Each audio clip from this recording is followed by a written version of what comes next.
Hey, ¿qué tal, gente de YouTube? ¿Cómo están? Espero que estén de lo mejor porque ya es fin de año. Estoy seguro de que muchos queréis despediros ya de este agónico 2020 con la esperanza de que el 1 de enero todo mágicamente se solucione, aunque sabemos que eso no va a ser así, porque la experiencia de un año nuevo es el producto de cuantificar el tiempo, que es algo continuo, algo así como las notas de un piano, que reparten todo el espectro de sonido de grave a agudo en bloques, en notas, con valores, números, pues lo mismo, pero dejad que desvaríe otro poco más. Estoy seguro de que muchos siguen con la tradición de hacer listas de propósitos de año nuevo y que si de por sí este año no los ibas a cumplir, pues ahora nadie te puede echar la culpa por eso. Justamente yo me propuse solo una cosa, el de leer 50 libros en un año. Y ahora que es final de año les puedo decir que reto cumplido a mi yo del pasado. Y hoy vengo aquí a contarles un poco de mi experiencia y a hacer un resumen de todos esos libros como para tener un registro hablado aquí, ¿sabes?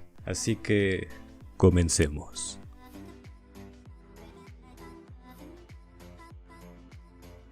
Bueno, pues justamente yo inicié con la lectura el 6 de enero. Mi plan era el de leer por lo menos una vez al día, 45 minutos todos los días. Después de unas semanas hice 2 sesiones de esas de 45 minutos, una en la mañana y otra en la tarde-noche. Y quise que la de la mañana fuera lectura, sabes, como científica, de divulgación, de no ficción vamos a llamarla. Y que la de la tarde fuera literatura en sí, de ficción, más relajada. Entonces que quede con esa distinción. Pero la verdad es que yo los voy a estar presentando en el orden en que los fui terminando, dando un pequeño resumen y mi opinión acerca de ellos. Ahora sí, comencemos con los libros. Flash, el rayo golpea 2 veces. Bueno, este fue con el que inauguré el año y bueno, no es en sí un libro, es un cómic, pero bueno, es un cómic gruesecito, junta como 6 o 7 tomos individuales en uno y pues algo de letritas tiene, ¿sabes? El Flash siempre fue mi superhéroe favorito y quería leerme un cómic de él, aparte de que nunca he leído un cómic. Este me pareció bueno, me gustó el estilo de dibujo, de cómic, los personajes que más o menos los conocía, la historia, que aunque es cortita, da como para un episodio, es emocionante. Y de la historia pues es Flash, y que un segundo rayo cae y le da poderes de Flash a mucha gente. Entonces Flash tiene que ayudarlos y a la vez descubrir quién o qué está detrás de todo esto. Tampoco voy a decir spoilers de este, aunque de otros sí que va a haber spoilers, así que cuidado. Planeta matemático. Ya podéis intuir que habla de matemáticas, pero no son matemáticas para nada complicadas. De hecho, habla de los inicios de las matemáticas, en especial de cómo las civilizaciones antiguas desarrollaron su propio pensamiento matemático. Y es interesante leer cómo culturas totalmente diferentes desarrollaron un pensamiento matemático, prácticamente sin saber que hacían matemáticas, demostrando que es un pensamiento profundo y universal. Armada. Este libro fue escrito por el mismo autor de Ready Player One y tiene el mismo toque de cultura pop, tecnología y aventura, pero esto es de otra manera. En este libro hablan de una tierra de los 90, 80 que es invadida por extraterrestres y que todas las películas y videojuegos en las que nos muestran ovnis eran para prepararnos para ese momento. Y el protagonista es igual un muchacho gamer que es reclutado para ser un piloto y defender la tierra, entrando en un mundo nuevo y secreto. Trato de no dar muchos detalles de la historia por si lo quieren leer. Me pareció muy digno, tiene elementos muy interesantes, tanto humanos como tecnológicos. Al final tiene un plot twist rico. Y es un final que en realidad no me gustó porque lo sentí repentino y sin acción. Pero de todo lo demás me gustó la historia, los personajes, los pasajes de peleas con aves extraterrestres. Cazadores de microbios. Este libro ofrece una visión más personal del trabajo de diferentes microbiólogos, pues te lo cuenta como si fuera un relato con personajes, diálogos, pero es bastante fiel a la realidad aún así, como la historia de Leeuwenhoek, que creó sus propios microscopios y descubrió que había microbios, y posteriormente que había microbios que producían vino, queso, enfermedades, y con eso de cómo desarrollaron medicamentos, vacunas, remedios para esas enfermedades. Es un libro de verdad muy interesante y es ligero, no se nota como un libro de historia, sino como un libro de cuentos. El psicoanalista. Este es uno de los grandes que entran en esta lista. Y mira, yo no es que haya leído mucho antes de hacer este reto, así que este libro te deja bastante impresionado la primera vez, tanto por el lenguaje que usa, la historia, la complejidad de los personajes. Este thriller trata de un psicoanalista y de un loco relacionado con él por medio de un paciente antiguo y quiere verlo muerto, así que le propone que si en 15 días no descubre cuál es su nombre, o se suicida o mata a un familiar suyo. De esta manera, el psicoanalista queda indefenso y deberá salir de su zona de confort para averiguar a contrarreloj el nombre de su amenazante. Pero eso es solo la mitad del libro, porque tiene un montón de plot twist, citaciones tensas, emocionantes, además de un estilo policíaco, de investigación, supervivencia. Es de verdad de los libros más sorprendentes que he leído este año. Abraham Lincoln. Bueno, aquí se abre una pequeña sección, pues este y los próximos son parte de una colección de biografías llamada Los Grandes, y son biografías cortitas con un lenguaje sencillo, pero son lo suficientemente amplias y específicas para abarcar varios aspectos de la vida de los personajes, comenzando por Abraham Lincoln, nacido en 1809 en condiciones muy pobres, pero que el estudio le llevó a ser un abogado reconocido, honesto y trabajador, lo que le ganó el puesto de presidente de los Estados Unidos de América, pasando por una de sus más cruentas guerras, la de Secesión, pero que le ganó fama y también odio, pues es asesinado en un teatro en el 1865. Jaque al psicoanalista. La segunda parte, yo diría que tan buena como la primera. En un principio calca el argumento, las partes en las que se divide la trama serían equivalentes al primer libro, pero igualmente cuenta con los elementos de inteligencia del psicoanalista, el juego macabro y enredado del loco, todos los pasos para la supervivencia del protagonista, aunque la mayor diferencia yo diría que es que en este libro no está del todo solo, pero sigue manteniendo sus buenos plot twists, sus investigaciones y planes a los Sherlock Holmes o V, que son personajes que a mí me encantan, pero tampoco tenéis que saber mucho de la historia, porque está bastante involucrada con el primer libro, además de que no quiero que este video se haga muy largo. Beethoven. Una biografía más, como les dije, de la colección de los grandes. Así que es el lenguaje, como la manera en que cuentan los hechos, las partes de la historia que explican no cambian mucho de un libro a otro. Aunque cabe recalcar que en la biografía de este afamado músico, que vivió de 1770 a 1827, se enfocan más en la obra del compositor, en plan listando el año en que los escribió, los lugares en los que estuvo, el contexto de la historia de cada canción. No se explora como tal la vida mundana, los amoríos, las dificultades de este, aunque sí recalca su sordera, que los llevó a una vida triste y dramática que al final revolcaba en sus canciones. Confucio. Este es un libro realmente bueno. Es una colección más de las biografías, pero de un personaje bastante notable, Confucio, que fue un sabio filósofo chino, nacido supuestamente en el 552 a.C., y su vida está rodeada de misticismo desde antes de que naciera. Desde pequeño adquiere grandes conocimientos en las escuelas de la época, y más adelante promulga todos sus conocimientos en todos los lugares a los que fue y a todos sus alumnos. Pero lo que más me gusta de este libro es que tiene una sección dedicada exclusivamente a las enseñanzas de Confucio, que son de verdad muy bonitas, constructivas y fáciles de entender y seguir.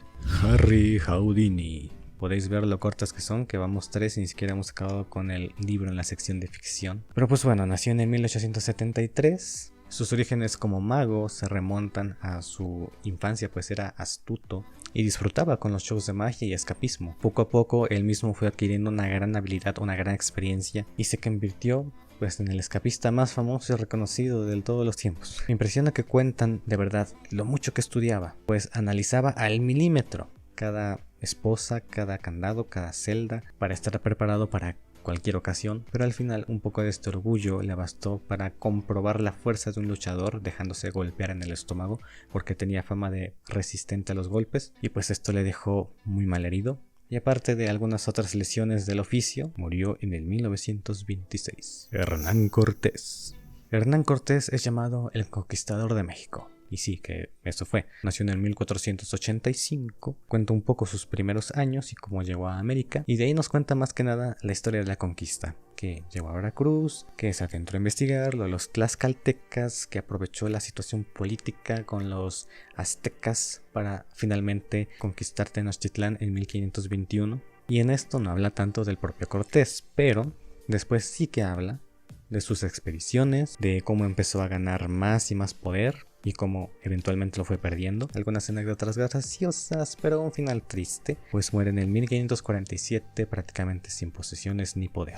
Divergente. Este es el inicio de una trilogía a la que le tengo un poco de tirria, pero de eso hablaremos después, porque este libro en verdad me pareció muy bueno. Tengo entendido que fue el primer libro bien de la autora, y realmente se nota mucha innovación, creatividad en cómo está formado el mundo, la historia, las relaciones con los personajes, la evolución de los personajes, los conflictos. Hace de este un libro realmente bueno. Trata de Beatriz, que vive en un mundo en el que a los 16 años tiene que elegir una sección de la sociedad en la que pasará el resto de su vida. Por sus nombres podéis deducir más o menos de qué van. Las secciones son abnegación, de la que proviene, cordialidad, erudición, verdad y osadía, a la que finalmente va, cambiando su vida a Tris. Pero su vida está en peligro por ser divergente, una minoría relacionada con la personalidad que no sabemos muy bien qué es ni por qué Verdad quiere destruir a todos los divergentes. Estos, Verdad, inician un golpe de estado controlando contra su voluntad a los de Osadía, pero Tris y unos pocos más escapan y liberan a la población, pero ahora deben resguardarse porque Verdad ha tomado el control y los está buscando. Hasta ahí todo muy resumido, ¿vale? Porque está 4, que es el interés romántico de Tris, algunos amigos más, unos se mueren,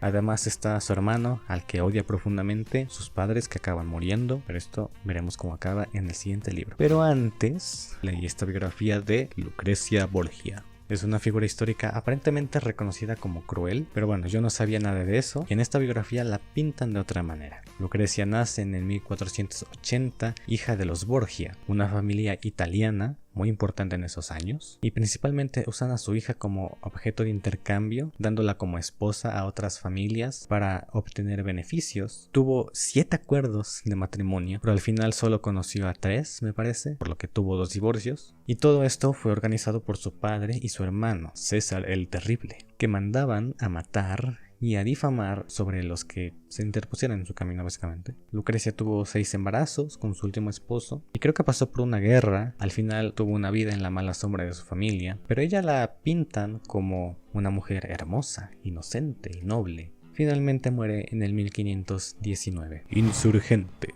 Y continuamos, como dije, tengo un problema con esta trilogía, porque el primer libro me pareció bueno, realmente bueno. Digamos que se nota que es el libro de alguien joven, en el mejor sentido, pero no sé por qué me da la impresión de que a Verónica no le gustó o le pareció muy basic, porque a Tris me la manda bien al carajo. O sea, le matan a sus padres, tiene que matar a algunos de sus amigos, está de tóxica con 4, odia a su hermano que la traicionó, y en estas circunstancias pues es obvio que quede muy mal, y en ese estado la autora la deja fluir, lo que hace que tome decisiones cada vez más imprudentes y contradictorias consigo misma. Al principio casi se deja matar, pero luego la rescatan y ahora sí quiere vivir y desvelar la verdad sobre el golpe de estado de Verdad. El libro termina con un mensaje pues de lo típico, ¿no? Que toda su vida fue un experimento, que están alejadas de la sociedad porque afuera hay una guerra, que los divergentes son personas que van a solucionar todo eso una vez abierto este mensaje. Y bueno, dirías tú, pues esto ya se pone más interesante. Pero espérate, que todavía no llegamos al último libro de la saga. Antes de eso tenemos que hablar de una figura muy importante para la historia francesa, María Antonieta. Nació en Austria en el 1755, hija de la emperadora. A los 16 años es puesta en matrimonio con el Delfín, el hijo del rey de Francia, y se va para Francia. Y una vez que muere su suegro, la reina hace varias reformas, pero principalmente lujos para ella y sus amigos, lo que hace que el pueblo empiece a desacreditarla. Por esta y otras causas es que comienza la Revolución Francesa, en la que su familia es perseguida y finalmente mandada a la guillotina entre los gritos de liberté, fraternité, igualité en el 1793. María Tudor, otra María, pero esta de reyes ingleses. Nace en el año 1516, fue criada para ser una reina católica, pero en su vida adulta es cuando se desenvuelve la mayoría de su historia. Pues para empezar, su padre, Enrique VIII, tuvo problemas con su esposa queriéndose divorciar de ella por la mala fama, y después se consiguió otra esposa que lo manipulaba. Él hizo varias reformas para la Iglesia Católica, creo que casi todas buenas en general, pero cuando murió, el trono primero pasó a manos de su hermano y después a manos de ella. Al principio, como siempre, muy querida y apoyada, pero después ella quiso volver a las antiguas tradiciones católicas, deshaciendo todas las reformas de su padre y mandando a perseguir a los ahora protestantes y herejes. Aunque esto no duraría mucho porque una enfermedad acabó con su vida en el 1558. Leal. Ahora sí, vamos a saldar cuentas. Si recuerdan, el final de Insurgente era que desvelaban la verdad. Su ciudad estaba resguardada del exterior, en el que había una guerra, esperando a que los divergentes fueran numerosos y fueran a ayudar a la humanidad. Pues bueno, a Verónica otra vez le pareció muy basic y hundió más la historia, porque cuando van a las afueras descubren que su ciudad es un experimento de una compañía genética, pues en el pasado ciertas modificaciones genéticas hicieron a las personas agresivas, y la ciudad de Tris está ahí con el propósito de devolver poco a poco la normalidad al código genético. Este argumento por muchas razones no tiene mucho sentido. Además, la vida de Tris es un lío aún más grande, principalmente con 4 que se nos deprime. Para eso pasan por muchos peligros, y al final, el final es algo así como que el hermano de Tris, que lo odia, siempre lo ha odiado, se tiene que ir por el artefacto que lo solucionara todo. Pero eso significaría casi que se sacrificaría, y Tris, en un acto sin sentido, decide ir ella y muere. Y mira, yo entiendo que la hayan dejado muy mal, le quitaron todo, pero bueno, eso al final es culpa de Verónica, ¿no? Deja solo a 4, que es el mejor personaje y prácticamente el único que queda. Su hermano que la traicionó sigue vivo, y en general el libro es largo, aburrido, decepcionante, sin sentido, pero bueno, cada quien. Esta es mi opinión en I challenge you to change my mind. Pero bueno, dejemos esto en el pasado y hablemos de Mozart, otro de los grandes, por ser el tema principal del documental de Jaime Altozano. Nació en el 1757 y su padre, que también era músico, vio amplias cualidades en él, por lo que él fue el que más lo animó y le enseñó desde los 6 años a componer música. También fue el que esparció su fama por las cortes, y a partir de ahí el libro se enfoca mucho en su música. Habla un poco que se casó, que tuvo un hijo, que nunca se solventó económicamente y que murió en el 1791, casi como un cualquiera, pero ahora recordado con una obra de calidad y cantidad de más de 600 composiciones. René Descartes nació en el 1596 en Francia. Sus padres murieron cuando era pequeño y su tío quiso que entrara al mundo judicial, pero él se interesó más por la ciencia y la filosofía. Cuando tenía 22 años sucedió el suceso que le cambiaría su vida. Tuvo 3 sueños que le revelaron el camino de la vida que debería seguir: descubrir la verdad por medio de la ciencia y la meditación del pensamiento. Era plena Edad Media, en la que un pensamiento como el suyo, al igual que Copérnico y los Rosacruces, estaba muy castigado, pero hizo grandes aportaciones a la ciencia, la filosofía y el pensamiento científico en general, como el plano cartesiano, además de bastantes obras que poco a poco le generaron fama, misma fama que hizo que la reina de Suecia lo trajera a su palacio, en el que una vez allí tampoco es que le dieran mucha importancia, aparte de que el frío del país hizo que cayera en una enfermedad que lo mataría en el 1650. Sigmund Freud, la última de esta colección, el padre del psicoanálisis, nació en el 1856 de familia pobre y que a temprana edad tuvo que huir en tren a Austria por falta de oportunidades y por ser judío. En este lugar es en el que empieza a estudiar medicina y era muy estudioso, aunque la idea de atender pacientes no le apasionaba. Fue que empezó a interesarse por la neurología y la psicología, estudiando los síntomas de la histeria y de la hipnosis, conjeturando que muchos de los problemas mentales se debían a recuerdos reprimidos, y al mismo tiempo creó métodos para desbloquear esos recuerdos. Y pues se casó, tuvo 6 hijos, casi siempre fue pobre, pero fundó una sociedad del psicoanálisis. También vivió la Primera Guerra Mundial y le tocó la Segunda Guerra Mundial, en la que tuvo que huir a Londres, muriendo allí en el 1939. La fusión nuclear. Este es otro de los libros de National Geographic, que tiene muchos y también lo hemos visto en Planeta Matemático. Y este libro sí que es un poco más técnico, tiene formulitas y todo, pero tampoco demasiado, así que creo que es un libro que a quien le interese conocer un poco más de física o de ciencia en general le puede ir bien. Este libro en concreto habla de cómo funcionan las estrellas, o sea, de la fusión nuclear, de cómo es el proceso y cómo es que la humanidad está aprovechando eso para crear su propio reactor de fusión nuclear. Lo cual es gracioso porque no sé realmente en qué año se sacó este libro, pero hace unas semanas estuvo la noticia de que China estaba iniciando pruebas con su propio reactor de fusión nuclear, y yo que ya me había informado un poquito con este libro, me dio de verdad mucho gusto poder comprender más de lo que estaban diciendo. Esa es una de las ventajas de leer y de estudiar. Mitos y leyendas. Este es muy interesante y es como una antología de seres mitológicos, casi como un bestiario. Tiene más o menos 30-35 seres mitológicos y leyendas, entre ellas sirenas, Odín, las amazonas, dioses mexicanos, nórdicos, irlandeses. Explica cada ser en unas 4 páginas, en la que te cuenta los orígenes, la historia, las creencias y otros datos interesantes. A mí me ha gustado mucho, además de lo diverso y lo compacto que es, porque me gusta la mitología y todo eso. Los viajes de Marco Polo. Este es un libro que no sé si ponerlo en literatura o no ficción, pero yo creo que lo voy a poner en no ficción, porque es casi un libro de historia. Por esto por partes se hace largo, repetitivo, pero tiene de verdad partes muy buenas en las que describe como una leyenda la cultura que veía y oía Marco Polo. Va haciendo como un recorrido en el viaje de regreso, desde Japón, pasando por China, la India, un poco de África, hasta Europa Oriental, en el que te cuenta todos, de verdad, todos los pueblos que visitó, algunos más interesantes que otros, pero no habla tanto del propio Marco Polo ni de lo que pasó después o antes. Así que sí, tiene historias de verdad interesantes y que son cultura hoy en día, viniendo de que son viajes del siglo XIII. 50 cosas que hay que saber sobre matemáticas. Para todos aquellos que fueron o son buenos en las matemáticas, este libro te resultará muy interesante porque tiene 50 cosas. Puede ser un número, una teoría, un concepto, diferentes temas de distintas ramas de las matemáticas que son interesantes y las cuenta con bastante detalle. Hay algunos temas que sí requieren un conocimiento más avanzado que otros, pero casi en todos los temas puedes captar la idea general. Te lo va contando de manera simple, con una línea de tiempo, personajes célebres, datos curiosos, a toda máquina. Bill Gates y la creación del imperio Microsoft. Esto es un libro ya viejito, se puede ver por el color.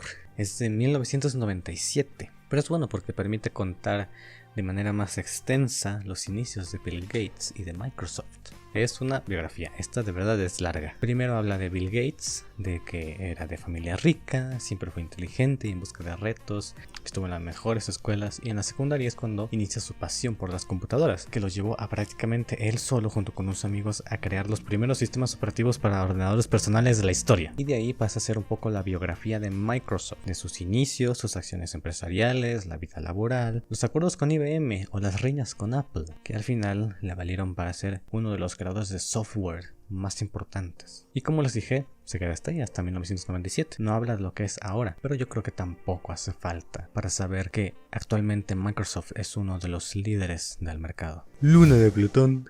Me lo compré por el meme, básicamente. Tampoco conozco mucho del lore o del estilo de videos de Dross Rotzant, pero espero que eso me haga ser un poco más objetivo con este libro. Que a ver, en general me parece bueno, pero siento que le queda grande.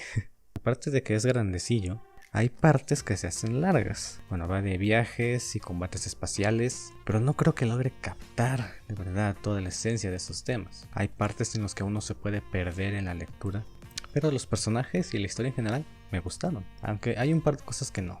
Un poco de Deus Ex Machina y un final en el que quiere meter sacrificios aunque no los necesita, por lo que puede leer. Pero bueno, en general me parece un buen libro de fantasía y aventuras. El olor de la guayaba. Tenía muchas ganas de leer a Gabriel García Márquez, pues siempre es puesto como uno de los grandes escritores de la época, pero la verdad es que de eso me di cuenta más adelante, porque este libro no es una novela, es una especie de entrevista o plática que alguien más le hace a García Márquez en forma de libro, que me pareció realmente bueno. Me agradó muchísimo. Me hizo de verdad admirar y querer leer a García Márquez. Habla un poco de su infancia, de su vida como escritor, sus inspiraciones, anécdotas, gustos, y además tiene bonitas partes que me animaron y ayudaron a empezar a escribir, por lo que los recomiendo si quieres ánimos para empezar a escribir o para conocer más de su vida. Rasputín.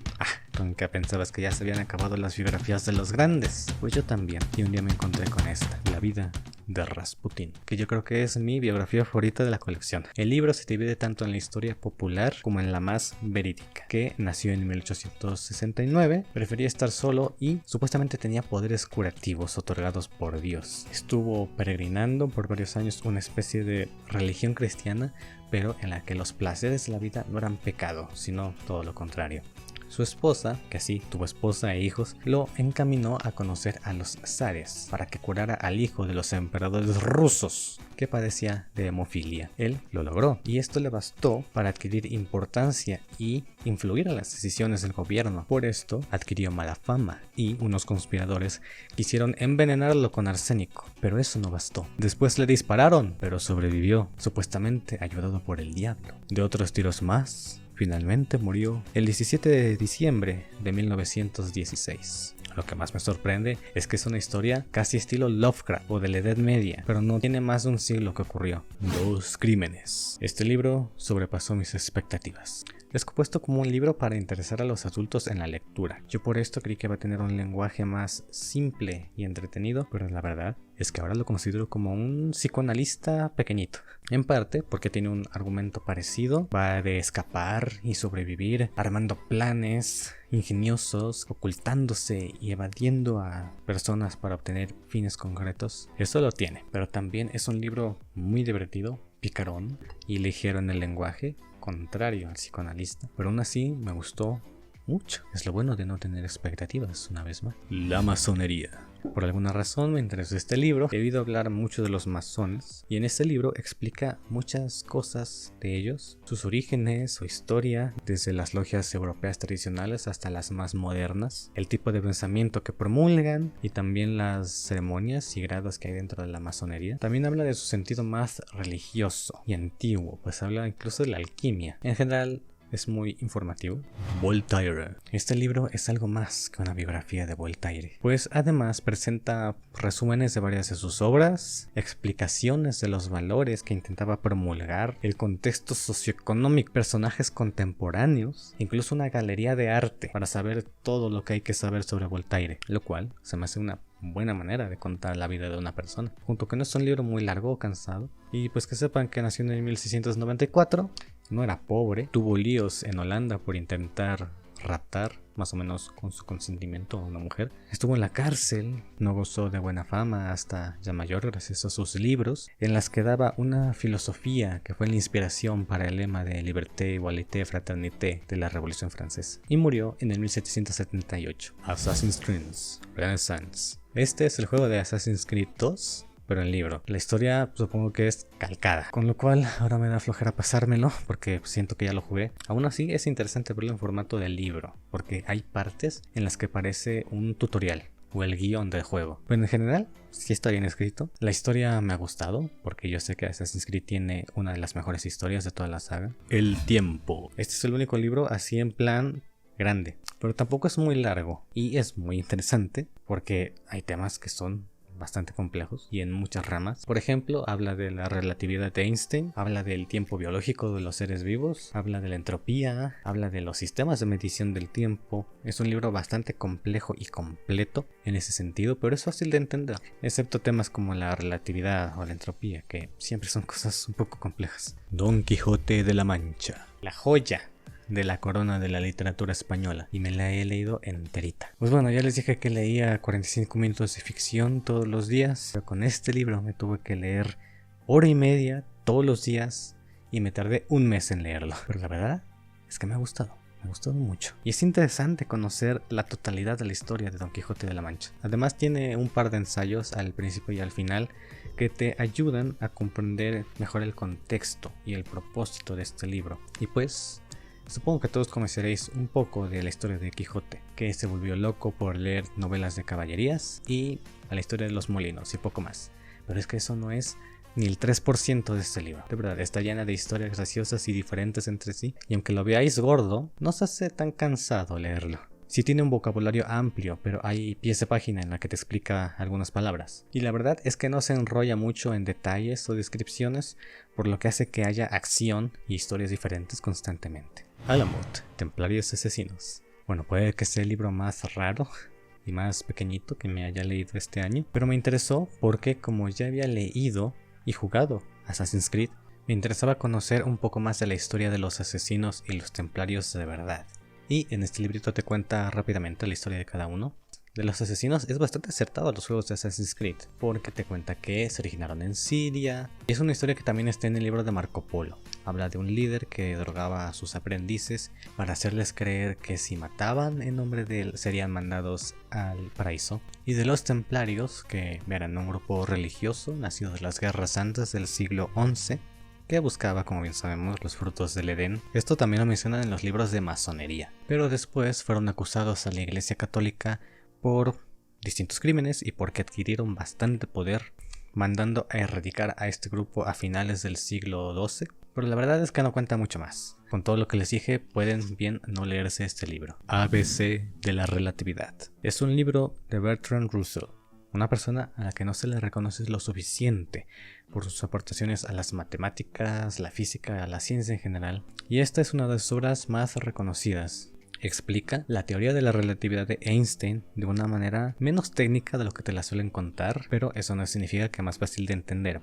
porque para adentrarse en esto primero hay que tener una mente con un pensamiento un poco antinatural. Aún así tiene un lenguaje claro, tiene ejemplos comprensibles que te ayudan a conocer un concepto bastante amplio de la teoría, tanto de la espacial como la de la general, y varios de sus efectos. La cabaña del tío Tom. Un libro controversial para su época. Estamos hablando de los 1850s, época en la que la esclavitud era legal en Estados Unidos, que después derivaría en la Guerra de Secesión, que ya la comentamos con el libro de Abraham Lincoln.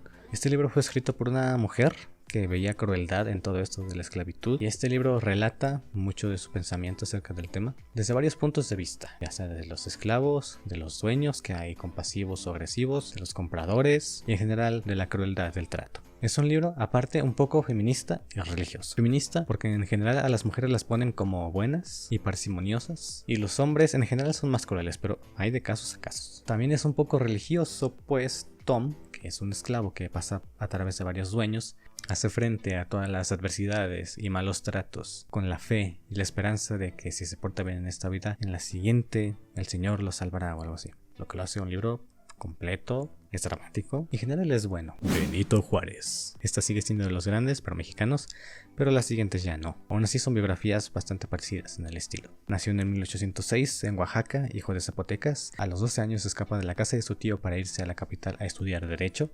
Logra graduarse y ser gobernador de su estado. Le toca la invasión norteamericana en la que Santa Anna metió la mitad del territorio mexicano. Avanzó hasta ser presidente de México y creó las leyes de reforma, la ley agraria, la separación de iglesia y el estado. Aparte le tocó vivir la invasión francesa por no pagar la deuda externa, en la que, después de terminar el corto imperio francés, Juárez regresa a la presidencia y fue reelegido 2 veces, lo que hizo que Porfirio Díaz se levantara en contra de su gobierno, y en este movimiento Benito Juárez muere en el 1872.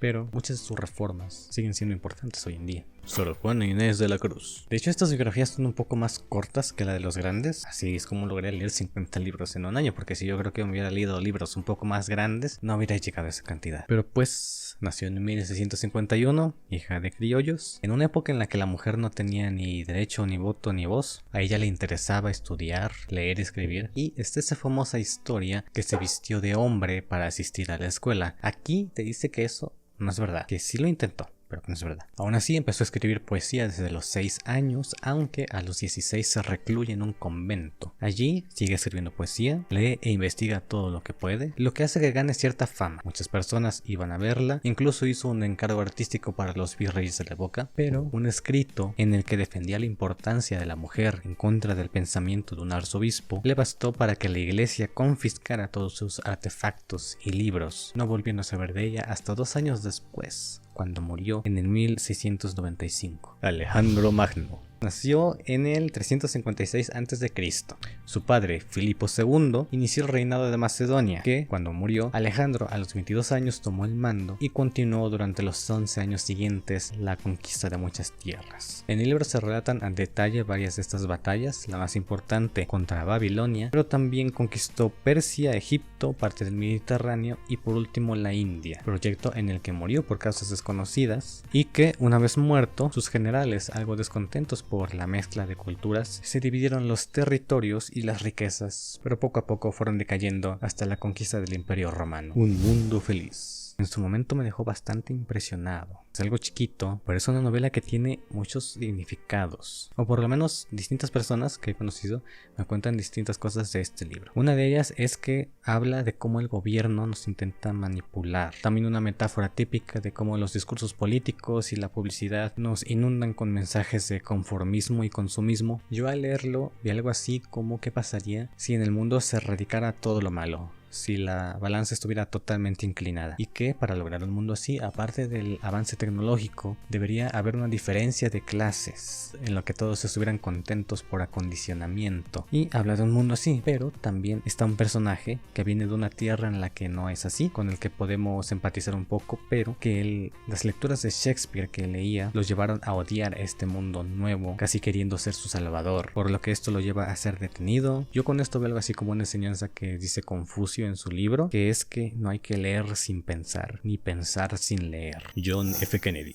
Nació en el 1917, perteneciente a una familia rica y metida en la política. Al iniciar la Segunda Guerra Mundial, él y su hermano se unen, pero su hermano muere en una misión aérea y a él le toca una misión naval. Y al ahora él ser el más grande de la familia, lo impulsan en la carrera política, llegando a sus 43 años ser el presidente más joven de los Estados Unidos de América. Y pues le toca la plena Guerra Fría, conflictos como la crisis de los misiles en Cuba y otras operaciones, algunas que fracasaron, otras que fueron vistas bien por la población. Aún así adquirió bastante mala fama en el sur principalmente, pero él quiso hacer campañas en esos lugares. Y como ya sabemos, en Dallas, Texas, es asesinado mientras recorría las calles en una limusina descapotable. El libro también menciona algo acerca de su asesino, de cómo lo atraparon, pero también menciona datos contradictorios que hacen que el tema siga teniendo cierto aire de misticismo. Napoleón Bonaparte. Nació en el 1769 en una isla francesa. A los 9 años entra a la escuela en Francia y a los 15 ingresa a la escuela militar, en la que sale siendo teniente de la Guardia Real Francesa, a cargo de Luis XVI y María Antonieta, que ya la vimos, por lo cual le tocó los inicios de la Revolución Francesa, primero en contra del pueblo, pero después junto con él. Una vez se instaló el nuevo gobierno, aportó ciertas leyes, pero lo más conocido de él es su carrera militar, pues conquistó gran parte de Italia, dominios ingleses, Egipto y organizó un golpe de estado contra Francia, llegando a ser el emperador de esta. Una vez así, casi todos los conflictos en contra de su gobierno los ganó él, y como algunos saben, la campaña contra Rusia no fue muy bien por el invierno, pero después la unión de Inglaterra, España, Italia y Austria acabó con su reinado. Lo desterraron, pero volvió, organizó otro golpe de estado en el que salió victorioso, pero perdió el reinado poco después. Finalmente fue mandado a la prisión de Santa Elena en Inglaterra, en la que moriría en el 1821. La Odisea. Aquí entramos en los libros clásicos,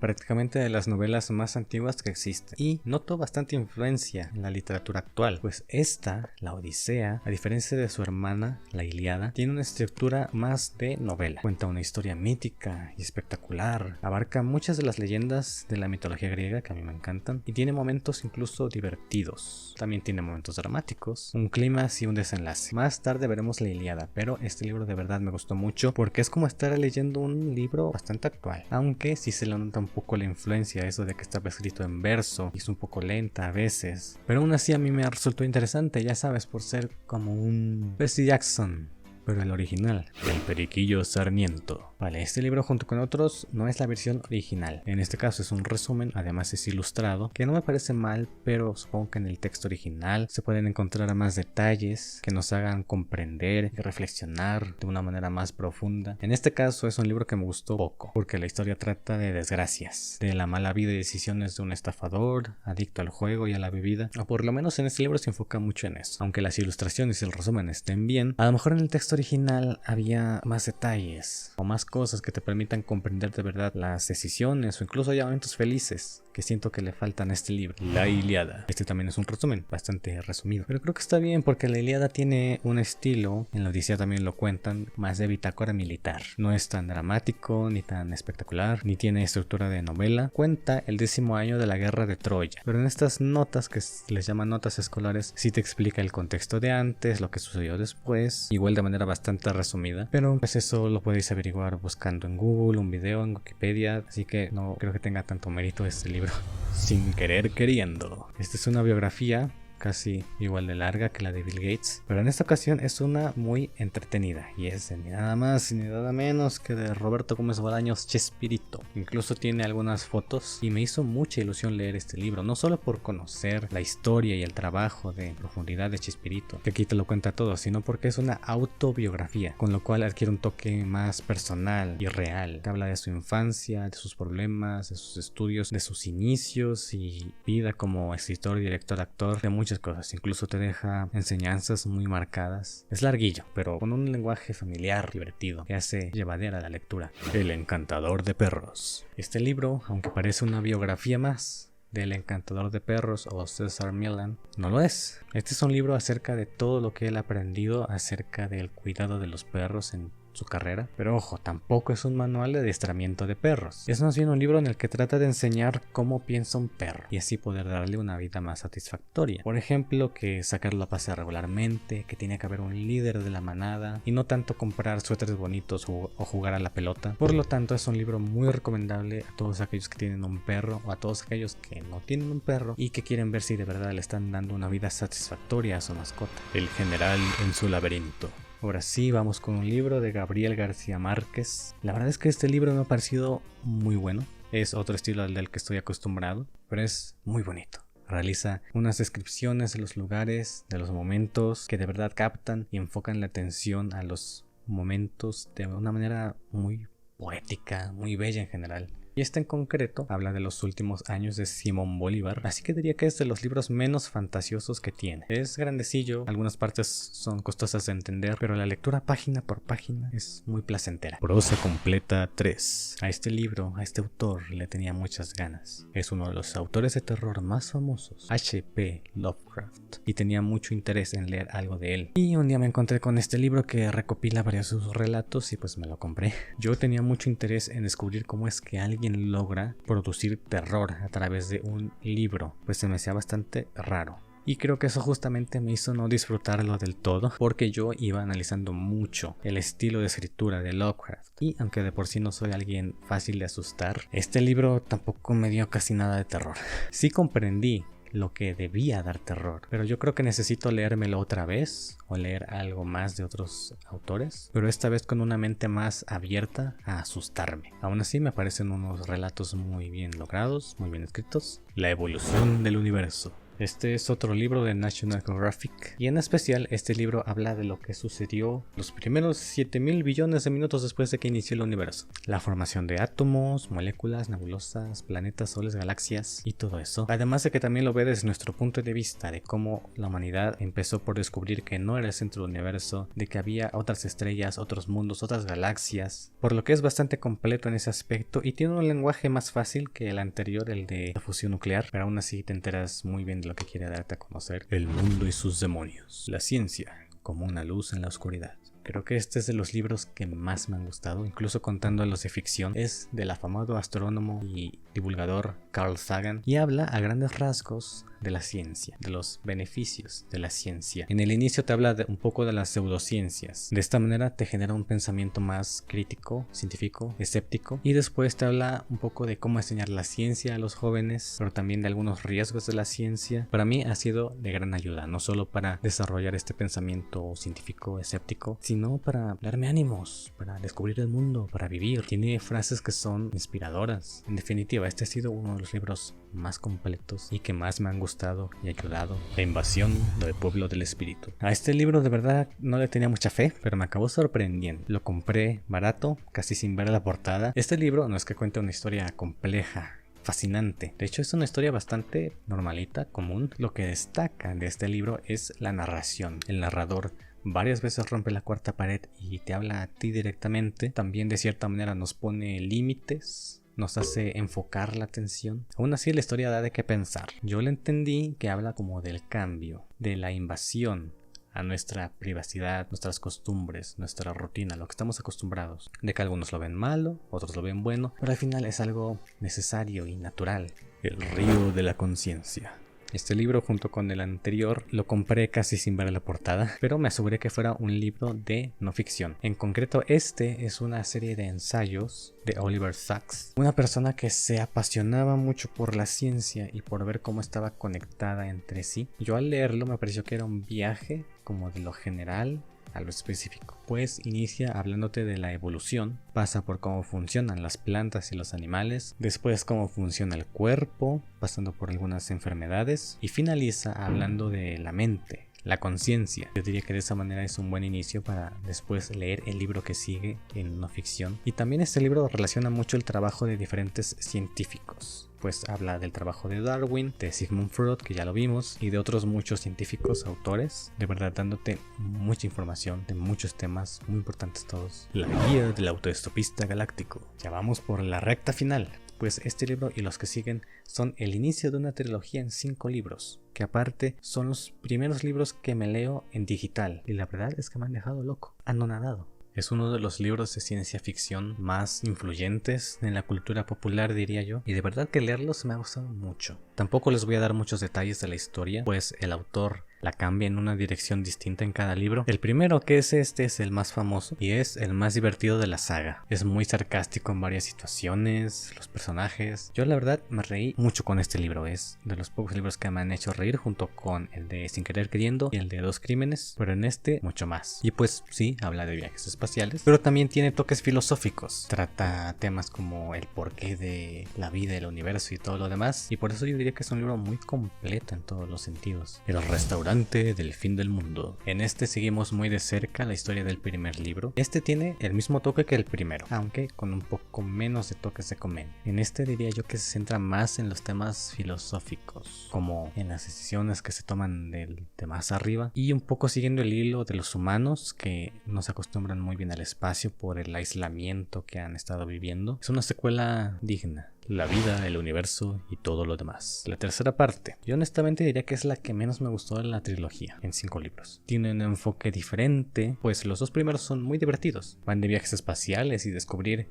los peligros del universo y lo sarcástico que a veces puede ser este. Y este libro va más de salvar el universo. Y es que al principio se me hacía un poco lioso seguir el hilo de la historia. Si ya de por sí Douglas Adams, que es el autor, se enreda mucho en describir cosas que no existen o que son sin sentido, en este libro es incluso más. Aún así, tiene partes realmente bonitas. Hay una parte en la que te explica cómo volar y los personajes se desarrollan más. A este le doy un 3. Hasta luego y gracias por el pescado. Este vuelve a irse por la tangente, pero de mejor manera. Tiene igual un toque divertido, pero este me pareció más bonito que divertido, pues es un poco una historia romántica en la que se forma una pareja y en la que se acoplan bastante bien. También sigue teniendo toques filosóficos, como un señor que descubrió que el mundo estaba loco, entonces crea un centro terapéutico para el mundo, que es una casa en lo que debería estar adentro, que es el consultorio, los libros, el diván, está afuera. Entonces de esta manera da cobijo a todo el mundo. Parece un poco lioso, pero es muy ingenioso y es increíble cómo cuenta el libro. Informe de la Tierra. Fundamentalmente inofensiva. El final, el fatídico final de esta historia. Pues este va más de mundos paralelos, universos paralelos o realidades alternas. Y este libro deshace casi todo el anterior, lo que ya de por sí es desesperanzador. Pero yo diría incluso que este es el segundo que más me ha gustado de la saga. Su lenguaje es más sencillo de entender, es más fácil de seguir los temas, pero tiene guiños sarcásticos, toques filosóficos. Es igual muy bonito y sutil. En la historia principal tiene momentos dramáticos, divertidos, y aunque diría que es el libro más serio de la saga, termina con el final de todo. Thinking, Fast and Slow. Es largo, Es casi tan largo como el Don Quijote. Pero es que este está en inglés. Ah, sí, y es el último de la lista. Este libro, junto con el de El mundo y sus demonios, me ha gustado mucho. Pero mientras que aquel era un poco más general, como un ensayo, una conferencia acerca de la ciencia en general, este libro es de psicología, de cómo la mente humana sufre varios sesgos analíticos, estadísticos, y para eso explica a la mente de dos maneras. Una que es rápida e intuitiva y que es la que más usamos día a día, y otra que es más lenta y analítica, que es más floja, por lo que no la usamos tanto, y esto deriva en muchos problemas. Junto con miles de ejemplos, miles de experimentos y muchas preguntas, te demuestra cómo nuestra mente es engañada. Pero lo bueno es que te da muchas herramientas para identificar, para prever estos problemas y que no vuelvan a suceder en tu vida. Y así, muchachos, termina esta aventura. Este año yo sé que para muchos no ha sido el mejor año, y espero que el próximo sea diferente. La verdad, para mí no fue tan difícil lograr este reto, diría yo, porque hay un truco, que es comenzar con poco, no estresarse, porque hacer algo es mejor que no hacer nada. Y particularmente si tú tienes planeado en el siguiente año hacer muchas cosas, en plan hacer ejercicio, comenzar a leer, comenzar a estudiar, practicar un instrumento, viajar, muchas cosas más, tómatelo con calma, take it easy, vamos a calmarlo. Yo recomiendo, porque así es como lo hice, empezar con lo más sencillo. Y solo con eso. No te obligues a hacer nada más que eso en tu día por lo menos 3 semanas. Una vez que te hayas acostumbrado, que hayas visto los mejores horarios y las mejores maneras para hacerlo que te parezcan a ti, ahora sí incluyes la siguiente actividad. Y ahora solo te obligas a hacer esas 2 cosas todos los días durante 3 semanas. Y así vas agregando más y más cosas. Hombre, también te recomiendo tener una rutina o una hora específica para hacer tal y tal cosa, porque te comprometes más. Pero que si algo surge que no te permita hacer esa actividad, no te preocupes, no te agobies. Hazlo la siguiente vez que toque y ya está, tampoco pierdes mucho. También, si sientes que has tenido un mal día y que no tienes ganas de hacer nada ese día, pues siéntete libre de tomar ese día para ti. A veces es complicado, tardado procesar todo eso, esas cosas amargas que pasan. Y toma agua, come bien, juega, descansa, porque muerto no puedes luchar por ser feliz.